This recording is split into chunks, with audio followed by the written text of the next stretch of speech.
What's the 5 common hot tub error codes? Number 1, FLO, meaning a flow issue. These are the things you want to check. Check your pump to make sure it's working. Remove your filter and make sure it's clean and nothing's clogged. Check your pressure switch and make sure they're working properly. And test your circuit board. Number 2, OHH, meaning it's overheating. These are the things you want to check. High limit sensors. Test your pressure switch or flow switch. Check your spa pump or circulation pump to make sure nothing's clogged. Check any shutoff valves to make sure they're open. And check your filter and filter basket to make sure they're not clogged. Number 3, SN, meaning a flow issue.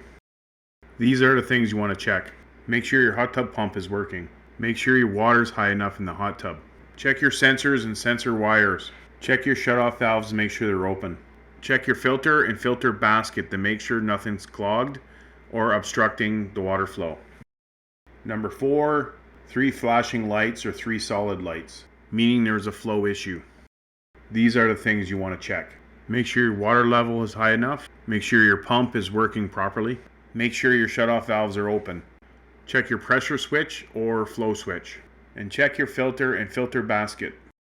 Number 5, FL1. These are the things you want to check. Make sure your water's high enough and you have no airlocks. Make sure your pump is working. Make sure your shutoff valves are open. Test your pressure switch or your flow switch. Remove your filter, make sure it's clean and nothing's obstructing anything. These are codes that come up on your Topside that you have nothing to worry about. Now you might see PR come up on your Topside. Normally after you fill it or turn it back on. PR means purge. ICE or IC means that the water is really cold, and it usually happens after you refill it, and it will go away after it warms up. STD or ECON means standard or economy. Now economy is good for the summertime. You can set it to economy and it goes up to 85. Standard is usually your standard mode that you normally would have, that you can set the temperature up to 104 or lower. If this video helped you out at all, or you learned something, make sure you hit that like button, subscribe, and we'll see you on the next one.